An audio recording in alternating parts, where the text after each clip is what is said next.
Mon mari m'abandonne alors que je me bats contre le cancer, ne laissant qu'un mot, mais 4 ans plus tard, je l'invite chez moi pour lui montrer avec qui je vis lorsqu'il essaie de me reconquérir. Il y a 5 ans, j'ai épousé mon ex-mari, Jerry. 1 an plus tard, il m'a quitté pendant l'une des pires périodes de ma vie. À l'époque, nous avions tous les deux 25 ans. Nous étions sortis ensemble pendant 3 ans après l'université, puis nous nous sommes mariés parce que cela nous semblait être l'étape logique suivante, puisque nous étions heureux ensemble. Nous étions mariés depuis environ 4 mois quand, sans prévenir, on m'a diagnostiqué un cancer du col de l'utérus de stade 2. J'avais eu des symptômes pendant plusieurs mois, mais nous les avions attribués à de la fatigue ou à de petites maladies bénignes. Quand la situation s'est aggravée, nous avons dû prendre mon état au sérieux, et c'est à ce moment-là que j'ai reçu le diagnostic. Après cela, j'ai passé mon temps à l'hôpital. Pendant les premiers mois, Jerry a été extrêmement attentionné. Il prenait soin de moi, gérait mes dossiers médicaux et restait en contact avec les médecins. Je sentais que je n'avais à me soucier de rien, et quand j'ai commencé la chimiothérapie et que j'ai commencé à perdre mes cheveux, il s'est rasé la tête en signe de solidarité. Bref, il était littéralement parfait. Mais ensuite, il a commencé à perdre espoir. Après presque 6 mois de traitement, je ne montrais toujours aucun signe d'amélioration. Petit à petit, mon état empirait. Jerry a commencé à se détacher de moi, et quand j'essayais d'en parler avec lui, il se fermait complètement. Je traversais déjà une période si difficile, et son comportement me faisait me sentir rejeté. Je ne pouvais pas le supporter, alors j'ai commencé à lui en parler de plus en plus, juste pour attirer son attention. Ça a marché pendant un certain temps, mais ensuite il s'est encore plus éloigné de moi émotionnellement. Finalement, environ 2 semaines avant notre premier anniversaire de mariage, je me suis réveillé un matin et il n'était plus là. Tout ce qu'il avait laissé, c'était une note sur la table de nuit me disant de ne pas le chercher parce qu'il ne voulait pas être retrouvé. J'ai cru que c'était une blague, alors j'ai essayé de l'appeler et je lui ai envoyé plusieurs messages, mais sans réponse. Après quelques minutes, j'ai réalisé qu'il m'avait bloqué, non seulement mon numéro de téléphone, mais aussi sur les réseaux sociaux. J'ai paniqué et j'ai appelé mes beaux-parents. Ils m'ont dit qu'ils ne savaient rien et qu'ils me contacteraient dès qu'ils auraient des nouvelles, mais ils ne l'ont jamais fait. J'ai prévenu mes parents, et ils ont emménagé avec moi pour s'occuper de moi en son absence, pensant qu'il reviendrait dans quelques jours. Malheureusement, il n'est jamais revenu. Après sa disparition, j'ai tout fait pour le retrouver, mais il avait disparu pour de bon. Il m'a fallu beaucoup de temps pour m'en remettre émotionnellement, et j'ai été très déprimé pendant un long moment. J'ai essayé de contacter mes beaux-parents plusieurs fois, mais après ce premier appel, ils n'ont pas répondu avant un mois. Quand ils ont fini par venir, leur attitude était froide et étrange. Puis ils m'ont informé qu'ils étaient là uniquement pour me remettre les papiers du divorce. J'étais anéanti. J'ai compris à ce moment-là qu'ils avaient été en contact avec Jerry, mais qu'ils refusaient de me donner le moindre détail. Ils m'ont dit qu'ils ne voulaient plus rien avoir à faire avec moi et se sont excusés, disant que ça devait se terminer ainsi parce qu'ils ne voulaient pas gâcher sa vie avec moi. Cela m'a profondément blessé, car j'ai compris que la seule raison pour laquelle il était parti, c'était parce que j'avais un cancer et qu'il ne voulait plus s'occuper de moi. Je comprenais bien que la situation était difficile pour lui. Mais le minimum aurait été d'avoir une conversation honnête. Après 3 ans de relation et 1 an de mariage, nous devions au moins une discussion sincère sur ce que nous ressentions. Mais il ne pensait même pas me devoir ça, alors il est parti sans un mot. Il m'a fallu du temps pour digérer tout cela. Mais après que ses parents m'ont remis les papiers du divorce, je les ai signés sans faire d'histoire. C'était déjà clair qu'il n'y avait plus rien à sauver, alors autant le laisser partir avec dignité. J'ai engagé un avocat pour tout vérifier, mais honnêtement, les conditions étaient justes. De toute façon, après seulement 1 an de mariage, nous n'avions pas de bien commun, et aucun de nous ne voulait prolonger le processus inutilement. Une fois le délai d'attente écoulé, le divorce a été finalisé sans que nous ayons besoin de nous voir. Tout ce que j'avais à communiquer passait par mon avocat, qui contactait ses parents et son équipe juridique. Après cela, je n'ai plus jamais eu de nouvelles de mes beaux-parents. Même si j'étais complètement brisé, je savais que je devais continuer d'avancer. Mon état de santé s'était aggravé à cause de la dépression, et bien que mes parents aient essayé d'être forts pour moi, je voyais combien il leur était difficile de me voir dans cet état.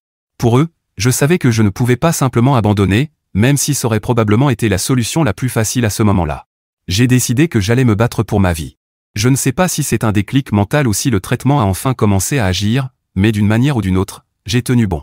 Aujourd'hui, je vais bien, et je suis en rémission depuis 3 mois. Ça n'a pas été facile, et au cours des 4 dernières années, j'ai travaillé dur pour être reconnaissante envers la vie. Faire preuve de gratitude, pour moi, signifiait aussi être prête à donner une seconde chance à l'amour, c'est pourquoi j'ai accepté que mon ex-petit ami emménage avec moi il y a 6 mois. Voici un peu de contexte sur lui et moi. Nous nous sommes rencontrés à l'université et sommes sortis ensemble pendant 2 ans, mais nous nous sommes séparés peu après l'obtention du diplôme, parce que nous voulions des choses différentes dans la vie. Mon ex, appelons-le Andy, et moi faisions partie d'un grand groupe d'amis, dans lequel Jerry faisait aussi partie, puisqu'il était dans le même cercle. Après la remise des diplômes, Andy et moi avons perdu contact, mais quelques mois après notre rupture, Jerry s'est rapproché de moi. Nous avons commencé à discuter, à devenir amis, et après quelques mois, il m'a avoué qu'il avait toujours eu des sentiments pour moi, déjà à l'époque de la fac. Il a dit qu'il n'avait rien tenté avant parce que j'étais avec Andy, mais maintenant que j'étais célibataire, il voulait me demander de sortir avec lui. Au bout de quelques mois, j'ai fini par accepter, et c'est ainsi que nous nous sommes mis ensemble. Même lorsque notre relation est devenue sérieuse, Jerry restait toujours un peu jaloux d'Andy. Bien que j'ai gardé une amitié cordiale avec Andy après notre rupture, j'ai finalement coupé tout contact avec lui, parce que je savais que cela rendait Jerry mal à l'aise. Des amis communs m'ont dit qu'Andy était très blessé que je l'ignore et le bloque après avoir commencé à sortir avec Jerry, mais à l'époque, Jerry comptait plus que quiconque pour moi, car j'étais très engagé envers lui. Finalement, j'ai épousé Jerry et complètement oublié Andy. Quand Jerry et moi avons divorcé, je n'ai rien posté à ce sujet sur les réseaux sociaux, mais j'en ai parlé à quelques amis. C'est probablement comme ça qu'Andy a appris pour le divorce et mon diagnostic. 5 mois après la finalisation du divorce, Andy m'a contacté par email. Il exprimait sa tristesse face à tout ce que je traversais, le divorce et le cancer. Il disait qu'il aimerait beaucoup redevenir mon ami, mais qu'il comprendrait si je n'étais pas à l'aise avec ça. Il a terminé son message en disant qu'il serait toujours là si jamais j'avais besoin de parler à quelqu'un. Son message était si doux et attentionné, mais à ce moment-là, j'étais encore sous le choc du départ de Jerry, alors je n'ai pas répondu. J'ai repensé plusieurs fois à l'email d'Andy et j'ai envisagé de lui répondre, mais je n'ai pas pu le faire avant 10 mois, quand j'ai enfin accepté que Jerry était parti pour de bon et qu'il ne reviendrait jamais. Des amis m'ont encouragé à reprendre contact, ne serait-ce qu'en tant qu'ami. Alors c'est exactement ce que j'ai fait. Je n'avais aucune intention de me remettre avec lui, je voulais simplement mettre les choses au clair, puisqu'il avait fait l'effort de revenir vers moi.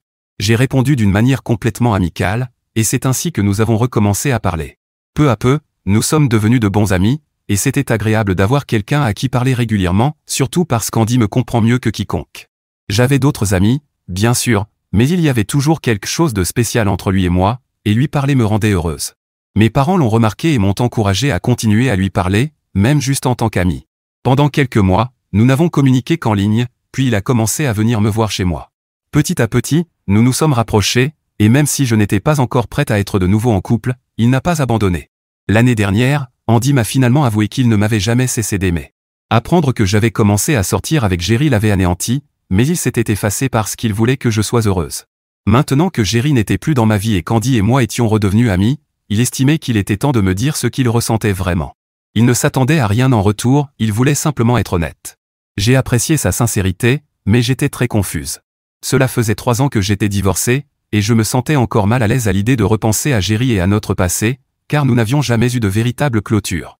J'étais partagé entre l'envie d'aller de l'avant et la peur de me tromper, même si j'aimais beaucoup Andy et qu'honnêtement, je crois que je l'aimais encore plus qu'avant. Mes parents et mes amis m'ont rappelé que cela faisait 3 ans que j'étais divorcé et que si Jerry n'était pas revenu pendant tout ce temps, c'est qu'il ne m'avait jamais vraiment aimé, et ne le ferait jamais. Ils m'ont convaincu d'arrêter de vivre dans le passé et de donner une chance à Andy. Alors, quelques semaines après sa déclaration, j'ai décidé de me remettre avec lui. Après quelques mois de relation, il m'a dit qu'il voulait être celui qui prendrait soin de moi. Il voulait emménager avec moi, et après réflexion, mes parents et moi avons décidé que, puisqu'il passait déjà la plupart de son temps chez moi, il serait plus logique qu'il s'installe officiellement. J'ai accepté. Nous vivons ensemble depuis. Tout se passe à merveille, j'adore l'avoir près de moi. Quelques semaines après qu'il s'est installé et s'est habitué à ma routine, mes parents sont retournés vivre chez eux. Ils viennent toujours me rendre visite régulièrement, bien sûr, mais ils ont enfin un peu de temps pour eux, et je crois qu'ils en profitent vraiment. Je ne suis pas prête pour un second mariage pour l'instant, mais Andy et moi en avons déjà parlé, et peut-être qu'un jour, nous envisagerons cette étape. Ces derniers mois, j'étais vraiment heureuse, en rémission, vivant avec Andy, qui m'aime sincèrement, et je l'aime aussi. Tout allait parfaitement bien jusqu'à ce que, plus tôt cette semaine, Jerry me recontactait. Il m'avait enfin débloqué partout et m'a envoyé un message sur Facebook disant qu'il réalisait à quel point il m'avait maltraité et que je ne méritais pas ça. Bien sûr, ce n'était pas de ma faute si j'avais été diagnostiqué d'un cancer ni si je ne répondais pas bien au traitement, mais il avait été frustré et avait pris la lâche décision de disparaître sans même m'en parler. Il disait qu'il me devait des explications et, surtout, un peu d'honnêteté, et qu'il voulait se remettre avec moi, car ces 4 dernières années, tout ce qu'il avait fait, c'était me regretter terriblement. Il disait être prêt à donner une seconde chance à notre mariage et à tout reconstruire, même si cela signifiait s'occuper de moi pour le reste de sa vie. Il disait être prêt à tout. J'ai décidé de lui proposer de venir me voir, mais pas pour les raisons qu'il pensait. C'est là que j'ai peut-être mal agi, car mes intentions étaient claires, je voulais le blesser. Je n'avais rien publié en ligne concernant mon diagnostic ni ma guérison, seule ma famille et mes amis proches savaient que j'allais bien maintenant. Donc, évidemment, ils pensaient encore que je me battais contre le cancer, et après 4 ans d'absence, ils décidaient enfin de revenir vers moi. C'était tellement insultant de penser qu'ils croyaient que je l'accueillerais à bras ouverts après ce qu'il m'avait fait, comme s'il n'avait jamais disparu de ma vie pendant 4 ans. J'étais furieuse en lisant son message, car il était évident qu'il croyait sincèrement que je l'accepterais sans poser de questions. Il n'avait même pas pris la peine d'expliquer ce qu'il avait fait pendant ces 4 années, c'est dire à quel point il était sûr de lui. J'étais vraiment énervé, alors j'ai décidé de lui donner une leçon. Je l'ai invité chez moi juste pour qu'il voie à quoi ressemble ma nouvelle vie. Il n'avait aucune idée qu'Andy vivait avec moi, car je n'ai jamais été du genre à exposer mes relations sur les réseaux sociaux. Je n'avais publié à propos de Jerry qu'au moment de notre mariage, donc très peu de gens savent que je suis avec Andy, et évidemment, aucun d'eux n'est en contact avec Jerry. C'est pourquoi, il y a quelques jours, quand Jerry est arrivé chez moi avec des fleurs et des chocolats, la première chose que j'ai faite après avoir ouvert la porte a été d'appeler Andy pour qu'il vienne à la porte et dise à Jerry que, même si j'appréciais les excuses, les fleurs et les chocolats, j'avais refait ma vie et que je ne voulais pas me remettre avec lui. Il a aussitôt perdu son sang-froid, car Andy était évidemment la personne qui l'avait toujours rendu le plus jaloux. Il s'est mis à s'énerver, à me dire que je l'avais trahi et même à m'accuser de l'avoir trompé. Je ne comprends pas comment il peut considérer cela comme une trahison, puisque je n'étais plus avec lui quand j'ai recommencé à sortir avec Andy. Peut-être que Jerry a la mémoire courte, mais j'étais seul parce qu'il m'avait divorcé. De toute façon, je me fichais de sa réaction, car tout ce que je voulais, c'était le prendre de court, et c'est ce que j'ai fait. Alors qu'il faisait sa crise émotionnelle sur mon perron, j'ai décidé de refermer la porte. Andy et moi sommes retournés regarder la télévision. Pour être honnête, je n'avais pas parlé de tout ça à Andy avant, mais il n'a pas eu de problème avec ce que j'ai fait. Cependant, mes parents et mes amis pensent que je n'aurais pas dû agir ainsi. Ils disent que j'aurais pu simplement passer à autre chose, parce qu'en faisant cela, j'ai réinvité la toxicité dans ma vie, et pour être franche, je pense qu'ils n'ont pas tort. Après son départ, mes ex-beaux-parents n'ont pas arrêté d'essayer de me contacter, parce qu'ils estiment que j'ai été complètement insensible. Ils disent que si j'avais vraiment tourné la page, je n'aurais pas dû inviter leur fils chez moi ni lui donner de faux espoirs.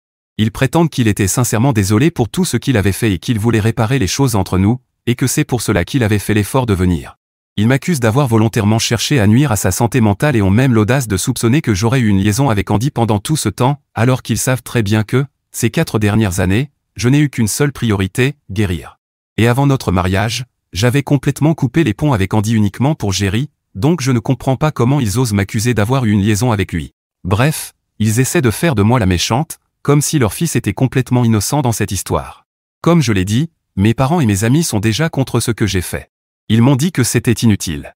Ils comprennent que j'ai ressenti le besoin de me venger un peu, mais au fond, cela ne change pas le fait que c'était puéril.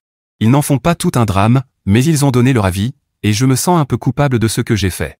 J'aurais pu éviter tout ce cas si je n'avais simplement pas répondu, et je sais que j'ai été mesquine, mais maintenant je m'en veux. Cependant, je ne pense pas devoir m'excuser auprès de lui ni quoi que ce soit de ce genre, car je ne crois pas que ce soit si grave. Je ne pense vraiment pas que ce soit aussi terrible que ses parents le prétendent, surtout quand on considère le fait qu'il m'a littéralement abandonné alors que je me battais pour ma vie, et qu'il a disparu pendant 4 ans. Il n'est même pas venu pour le divorce. Ses parents n'ont jamais essayé de s'excuser pour ça non plus, alors je ne comprends pas pourquoi je devrais, moi, faire preuve de pardon et tout laisser derrière, surtout quand ils savent très bien comment leur fils m'a traité à l'époque. Alors, suis-je la méchante d'avoir invité mon ex-mari juste pour lui montrer ma nouvelle vie? Mise à jour 1. Merci beaucoup pour tous vos commentaires sur mon post, ils m'ont été très utiles. Tout d'abord, j'ai parlé avec mes parents et mes amis des raisons pour lesquelles j'ai fait ce que j'ai fait. Je ne nie pas que c'était mesquin, et je reconnais pleinement que c'était complètement inutile. J'aurais pu éviter tout ce drame en ne répondant simplement pas, mais j'avais besoin d'un peu de clôture. Je n'ai pas vraiment réfléchi aux conséquences, j'ai agi sous le coup de l'émotion, donc ce n'était probablement pas la meilleure façon de gérer la situation, mais je ne le regrette pas non plus. Il n'avait pas grand-chose à dire, nous avons simplement décidé de ne plus en parler, car cela n'en valait vraiment pas la peine. Ce n'était pas aussi grave que certains d'entre vous pourraient le penser. Peut-être que je ne l'ai pas bien exprimé dans mon post, mais pour être clair, mes parents et mes amis n'ont jamais insisté pour que je m'excuse auprès de mon ex ou quoi que ce soit de ce genre. Ils ont simplement dit qu'ils n'étaient pas entièrement d'accord avec ce que j'avais fait, et c'est tout. Ils n'ont pas essayé de me faire culpabiliser comme le font mes ex-beaux-parents. Maintenant que nous en avons discuté, nous avons convenu d'être en désaccord. Ce n'est vraiment pas un problème pour eux, et rien n'a changé dans nos relations, donc tout va bien. Le seul souci que j'ai maintenant, ce sont mes ex-beaux-parents, car ils sont très en colère contre ce que j'ai fait.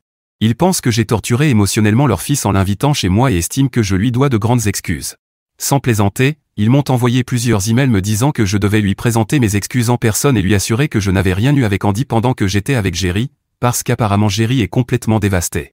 Je ne comprends pas pourquoi mes ex-beaux-parents attendent autant de moi, surtout sachant que nous avons eu très peu de contact depuis le divorce. Ils savaient parfaitement que ce que leur fils m'avait fait était profondément injuste, mais ils l'ont quand même soutenu et l'ont aidé à se cacher de moi pendant la procédure de divorce. Je ne leur rejette pas toute la faute, mais ils ont largement contribué au fait que je n'ai jamais eu la clôture émotionnelle dont j'avais besoin pendant notre séparation. Alors pourquoi était-ce acceptable à l'époque? Et maintenant, parce que la santé mentale de Jerry serait en danger, je devrais soudainement lui parler et tout lui expliquer? Il n'a pas jugé utile de me donner des explications à ce moment-là, et ses parents non plus. Alors aujourd'hui, je ne fais qu'appliquer leurs propres règles. Mise à jour 2. Cela fait 3 jours depuis ma dernière mise à jour, et je n'ai eu aucun problème. Mais, bien sûr, cela n'a probablement pas plu à Jerry ni à ses parents. Andy et moi travaillons depuis la maison, mais je suppose qu'ils ne le savaient pas, ils ont probablement pensé qu'Andy ne serait pas là s'il venait le matin. Ce matin, Jerry et ses parents sont venus chez moi. Quand j'ai ouvert la porte, ils ont immédiatement commencé à exiger que je parle à Jerry et que je lui explique tout ce qui se passait, parce qu'il était très confus et qu'ils ne pouvaient pas laisser leur fils traverser ça. J'ai littéralement levé les yeux au ciel et leur ai dit que je ne comptais pas prêter attention à ces absurdités. Je ne leur devais rien, puisque Jerry n'avait même pas pris la peine de m'expliquer quoi que ce soit lorsqu'il était parti. Désormais, il pouvait penser ce qu'il voulait. Je n'allais pas lui donner la satisfaction d'une explication ni même d'une réaction. La seule raison pour laquelle j'ai ouvert la porte, c'était pour pouvoir le lui dire en face. Ensuite, je leur ai dit que s'il ne partait pas immédiatement, j'appellerais la police. C'est à ce moment-là que Jerry s'est mis à hurler, me traitant de personne horrible pour ce que j'avais fait, disant que j'étais mesquine et égoïste, avant de commencer à m'insulter. Quand il a commencé à crier, Andy l'a entendu et m'a rejointe. Il avait l'air furieux, et je pouvais voir qu'il luttait pour ne pas s'en prendre à Jerry, ce que je ne voulais surtout pas qu'il fasse. Alors j'ai sorti mon téléphone et j'ai dit à Jerry et à ses parents qu'ils devaient partir tout de suite, sinon j'appellerais vraiment la police. Après quelques secondes de dispute, ils ont finalement décidé de partir, car j'avais déjà commencé à composer le numéro, mais pas sans m'adresser encore quelques insultes. Cela ne m'a pas touché, même si cela a vraiment mis Andy en colère, qui leur a répondu avant qu'il ne quitte les lieux. Heureusement, Andy avait commencé à enregistrer toute la scène sur son téléphone. Il n'y a presque pas d'image, mais l'audio est complet, on entend Jerry me hurler dessus, et Andy n'a arrêté l'enregistrement qu'une fois qu'ils étaient partis.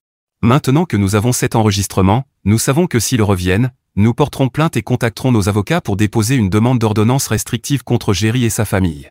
J'espère sincèrement que nous n'aurons pas à en arriver là et qu'ils me laisseront tranquille après ça, car je pense avoir dit tout ce que j'avais à dire. Mise à jour 3. Cela fait quelques jours depuis la visite de Jerry et de ses parents. Après cela, ils n'ont plus essayé de me contacter, et j'ai ressenti un énorme soulagement. J'en ai parlé à quelques amis, et ils m'ont dit que, même si ce que j'avais fait était un peu mesquin et inutile, la réaction de Jerry et de ses parents était complètement disproportionnée. Ils ont trouvé qu'il serait prudent d'en parler à un avocat au cas où, mais je ne pense pas que ce sera nécessaire. Hier soir, j'ai reçu un email de Jerry. Il m'a dit qu'il partait vivre en Europe avec ses parents et qu'il ne me dérangerait plus jamais. Apparemment, après m'avoir quitté, il avait déménagé en Californie pour un nouveau travail. Il avait postulé pour ce poste alors que nous étions encore ensemble, mais il n'avait pas osé m'en parler, sachant qu'il m'aurait été impossible de déménager à ce moment-là. Il ne voulait pas non plus que je me sente obligé de le suivre. Il a admis s'être senti comme une mauvaise personne de m'avoir abandonné alors que je me battais pour ma vie, reconnaissant qu'il avait été un lâche qui avait fui pour éviter toute confrontation. Il a expliqué que, même s'il avait eu quelques relations sans lendemain ces 4 dernières années, il n'avait jamais réussi à s'engager sérieusement avec qui que ce soit, car il regrettait toujours ce qui s'était passé entre nous. Récemment, il a postulé pour un poste en Europe et était revenu en ville depuis quelques mois afin de convaincre ses parents de partir avec lui pour recommencer à zéro. C'est pour cette raison qu'il m'avait recontacté, il voulait au moins me présenter ses excuses et voir si nous pouvions nous donner une seconde chance. Mais après m'avoir vu avec Andy l'autre jour, il a compris qu'il n'avait aucun droit d'interférer dans ma vie, surtout après tout ce qu'il m'avait fait subir. Il a aussi reconnu qu'il n'avait aucun droit de me juger, et que ses parents non plus. Il dit donc maintenant qu'il fait ce qu'il faut en me laissant tranquille. Il a ajouté qu'il ne s'attendait pas à être pardonné, car ses excuses arrivaient trop tard et ne suffiraient jamais, mais qu'il voulait tout de même s'excuser pour tout ce qu'il avait fait. Il a admis qu'il avait été lâche et qu'il n'avait même pas le droit de faire des crises ni d'envoyer ses parents me harceler, comme il l'avait fait. Jerry a dit qu'il voyait bien qu'Andy m'aimait et que j'étais heureuse, donc il allait s'éloigner. Et je dois dire que je suis soulagé qu'il soit enfin arrivé à cette conclusion. Je n'ai pas répondu à son email, mais je l'ai montré à Andy et je l'ai aussi partagé avec mes amis et mes parents. Tout le monde est d'accord pour dire que c'est une bonne façon de mettre un terme à tout ce qui s'est passé, et je le pense aussi. Nous pouvons enfin tous passer à autre chose. Cela tombe bien, car dans les mois à venir, je crois que j'aimerais épouser Andy et commencer un nouveau chapitre de ma vie avec lui. Je crois que j'ai enfin obtenu la clôture émotionnelle dont j'avais besoin, et je suis prête à me remarier, à fonder une famille et à vivre pleinement ma vie à nouveau. Mise à jour 4. Il y a un mois, après tout ce qui s'était passé, je pensais que nous avions enfin trouvé la clôture dont nous avions tous les deux besoin et que tout cela appartenait désormais au passé. Jerry et ses parents n'étaient plus revenus, et leur silence semblait être la conclusion que j'espérais. Cependant, j'ai récemment reçu un email de sa part. Jerry disait qu'il attendait une réponse de moi, qu'il s'était déjà excusé et ne comprenait pas pourquoi je n'avais pas répondu. Il affirmait qu'il faisait un effort pour arranger les choses et que je n'avais même pas pris quelques secondes pour lui répondre. Son message passait rapidement d'excuses supposées à des reproches, m'expliquant que si je l'avais vraiment aimé, j'aurais au moins eu la décence de répondre à son message. Puis il a lancé une accusation blessante et absurde, il a dit que je l'avais remplacé trop vite avec Andy, et que si je n'étais même pas capable de lui donner une chance, c'est que je ne l'avais jamais aimé. Il a ajouté que j'avais toujours aimé Andy davantage, et que c'était pour cela, selon lui, que j'avais sauté sur la première occasion pour me remettre avec lui. L'email était confus et mal structuré, mais c'était essentiellement le message qu'il voulait faire passer. Son raisonnement semblait être que, bien qu'il ait disparu de ma vie pendant 4 ans, j'étais censé l'attendre patiemment et lui en être reconnaissante. C'était complètement absurde, comme s'il pensait que j'aurais dû rester les bras croisés, la vie en pause, à l'attendre. Alors j'ai fait ce que j'avais à faire, j'ai envoyé son message directement dans le dossier des spams. Je voulais l'effacer de mon esprit et continuer ma vie sans lui accorder une minute de plus. Cependant, hier, Jerry est venu chez moi. Je n'avais aucune idée qu'il était encore en ville, puisque, d'après ce que je savais, il était parti vivre en Europe. Tout cela me paraissait étrange, et dès que je l'ai vu sur le pas de la porte, j'ai su que quelque chose n'allait pas. C'est alors qu'en plein milieu d'une dispute tendue avec Andy, Jerry a fini par avouer qu'il n'était jamais réellement parti, que son prétendu départ définitif n'était qu'une stratégie, une manière de tester si je l'aimais encore et si je ferais tout pour le retenir. Il m'a dit, sans la moindre honte, qu'il avait menti à propos de son déménagement, que toute son excuse et sa tentative de réconciliation n'étaient pas sincères. Jerry a reconnu qu'il avait essayé de me manipuler pour que je le voie comme un homme repentant, quelqu'un de bon et qui méritait une seconde chance. Il voulait que je ressente encore quelque chose pour lui et que, finalement, je quitte Andy pour revenir vers lui. Et si je ne le faisais pas, selon lui, cela prouverait que je ne l'avais jamais vraiment aimé. Pendant qu'il faisait ses aveux à la fois manipulateurs et délirants, Andy a essayé de le calmer et lui a demandé de partir. La situation a rapidement dégénéré. Voyant que Jerry refusait d'écouter, j'ai décidé d'appeler la police, et dès que j'ai commencé à le faire, Jerry s'est encore plus emporté. Le simple fait d'entendre que j'appelais la police a semblé déclencher chez lui une colère encore plus violente. Il s'est mis à hurler en me disant de dire aux policiers qu'il ne se passait rien, ou que je le regretterais si je poursuivais mon appel. Andy a répondu que s'il continuait à parler comme ça, c'est lui qui le regretterait. Jerry a ignoré l'avertissement et a essayé de frapper Andy. À ce moment-là, tout a complètement dérapé. La réaction d'Andy a été immédiate. Il n'a pas réfléchi et a riposté, un coup qui a laissé Jerry visiblement sonner. À cet instant, plusieurs voisins qui faisaient leur jogging sont intervenus pour les séparer. Les voisins sont restés sur place jusqu'à l'arrivée de la police, qui a pris la situation en main. Pendant ce temps, j'ai montré aux policiers la vidéo que j'avais enregistrée de toute l'altercation. Avec cette preuve, les agents ont décidé d'emmener Jerry en garde à vue. Andy s'est aussi rendu au commissariat dans sa propre voiture, prêt à déposer une plainte officielle contre Jerry. Ma prochaine étape sera de demander une ordonnance restrictive, non seulement contre Jerry, mais aussi contre toute personne qui tenterait de venir chez moi en son nom, que ce soit ses parents ou qui que ce soit d'autre. Je ne veux plus de menaces, de manipulations, ni de drames dans ma vie, surtout pas chez moi. Cette expérience a été une vraie révélation. D'une certaine manière, cela me rassure de savoir que j'ai pris la bonne décision en m'éloignant d'une personne aussi toxique et manipulatrice que Jerry. Eddie, je n'ai pas grand-chose à ajouter, juste une petite mise à jour. J'ai déjà obtenu une ordonnance restrictive, et plus de 2 mois se sont écoulés depuis. Heureusement, Jerry n'est jamais revenu et n'a plus tenté de me contacter. Je ne sais pas ce qu'il est devenu, mais tant qu'il reste loin de nous, c'est mieux pour tout le monde. Quant à la plainte pour agression déposée par Andy, il a simplement dû payer une petite amende.